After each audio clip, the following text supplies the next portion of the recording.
Hosted by you/entertainerkey8563. For about 11 years now, I, 37M, have been pretty close with, let's call him John, 38M. We met at a job in my mid-20s and have been regular company up until the pandemic, during which our hangouts, including a circle of mutual friends, have declined but not ceased entirely. John and his partner, let's call her Jane, 36F, have been together for about 8 years now, engaged for a little under 2 years. Both have a child from previous relationships, so they have taken trips with their kids nearly every year. I've been happy to help by visiting their home, checking on things, taking care of their animals, etc., while they're gone. I've also helped them out with other projects and tasks over the years. Most recently, I picked up Jane from the airport after a work trip and got her home this past winter during a snowstorm because my vehicle could handle it. Generally, I have been present and helpful on top of our base friendship. About 5 weeks ago, I found out from a mutual friend that their wedding is coming up and that invites went out a while ago. Everyone in our circle was invited except for me. As a non-straight man, I've experienced being iced out of some of my straight friends' lives and events in ways both minor and pronounced, but this one has definitely made me think about my time and energy with people. I decided I would take the hint and begin to distance myself. 3 days ago, John texted me asking if I would be around in early to mid-August. I said I would be. John then asked if I wouldn't mind visiting, as I had before, to look after the animals and property. I replied, sorry, I can't. He called to talk about it. We had the same conversation, polite but a bit tense, so I finally said, I just won't be visiting your home. After a moment of silence, I mentioned that I was disappointed to be the only person in our group of friends not invited to his wedding, and that I can't continue helping like I have before if I'm just a background friend at this point. I wrapped up the call positively and sincerely with me wishing them a good wedding and trip, and that maybe we can grab drinks soon. 2 days ago, Jane reached out, sending follow-up texts saying John was upset about what I said, and also with her because she made the final decisions about friend invites. She said I was taking this the wrong way, there was limited capacity, and the others in our friend group have partners who took up space. She added that she hopes I'll change my mind and help them out because it would put John's mind at ease. I'm not entitled to the company of others or invitations to anybody's events, but am I wrong for setting my own boundaries in response to theirs?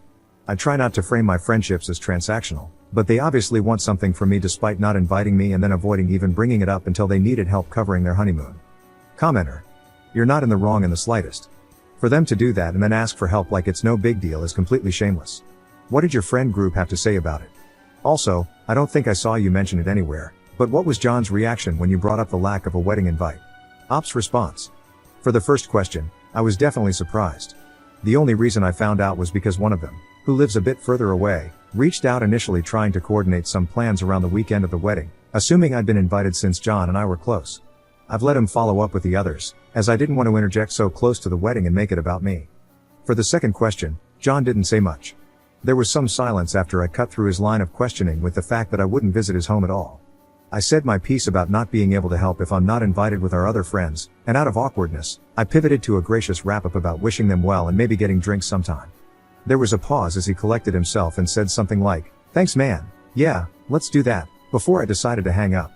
It's hard to peg down, but I picked up on some regret in his tone. Update 1. Yesterday afternoon, a few days after John initiated contact that led to this altercation, he reached out by text telling me the following. I want to take you up on that drink tomorrow if possible, and I want to apologize for my royal screw-ups in person. I agreed to meet. After we kicked off with a round of shots, John's first line was that he had failed me as a friend in this situation. With non-family invites, Jane apparently seemed very preoccupied with a philosophy of couples over singles at the wedding. He had previously voiced that he felt it was exclusionary and silly, but Jane prioritized couples on the first round of friend invites and told John it would be easier to fit in others after receiving RSVPs.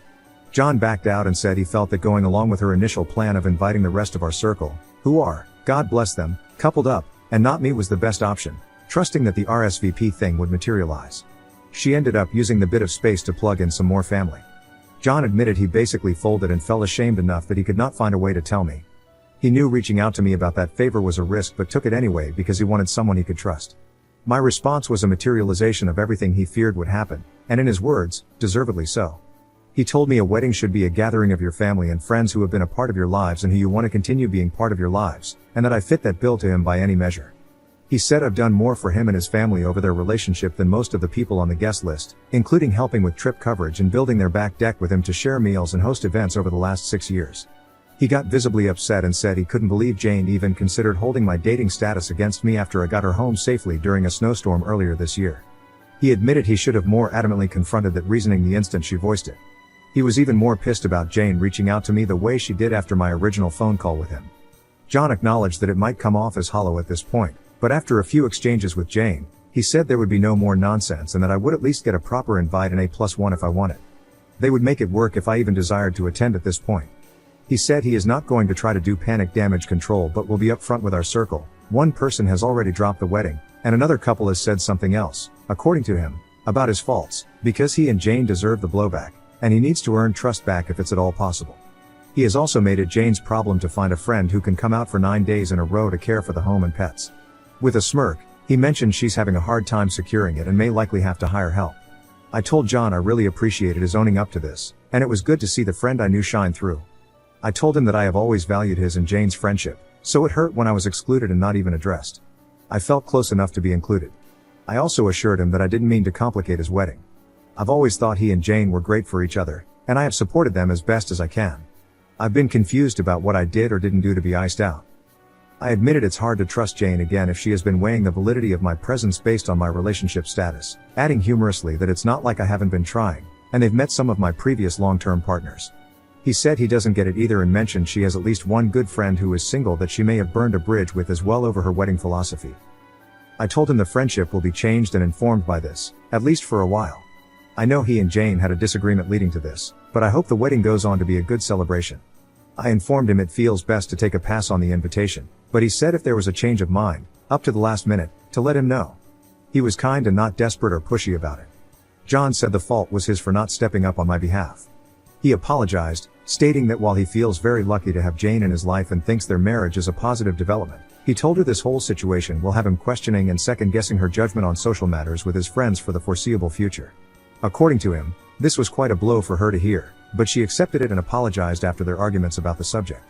Before we parted ways in the parking lot, we gave each other a bro hug. John's voice broke a bit when he said he was sorry one last time, and I think mine did too when I forgave him. It was legitimately surprising and therapeutic to have John be so frank and accountable, but it was not unlike the friend I've known for most of my adult life. It was bittersweet, a makeup but also a breakup of sorts to what was previously an unquestioned and assumed strong trust and camaraderie. Maybe we can get there again. It seems possible, and it'd be nice. I'm sitting here after weeks of big feelings, now stewing on a different shade of big boy feelings. Thanks for processing with me, Reddit. Op in the comments. A lot of people had good things across the spectrum to share with me, and I've done my best to respond without getting too consumed and neglecting other things that need to be done. I was happy for John to talk with me. Maybe commenters are right, and they see me as something different than I thought we were as friends. Perhaps I've got some work to do to assert myself, and I've been a doormat up to this point. I know I have some soul searching to do about myself, how I see my relationship with John and Jane, and maybe my other friendships as well. This relationship felt a lot closer and more authentic at a different time, but it's hard to paint a fuller picture of that after a situation like this. Things change. As tempting as it is to accept the invitation and be there for John, I think I trust my instinct to let this be. If John meant what he said, and if Jane comes around, they'll make the effort to follow up. I will be putting some distance between us for a while, and time will tell. I'm glad we got a chance to talk because if this is the end, I feel good about giving him a chance to own it. As I've gotten older, I appreciate the hard work of taking on uncomfortable stuff. I made some plans for that weekend with a couple of other friends, which I'm looking forward to. Thanks for the words and insights, Reddit.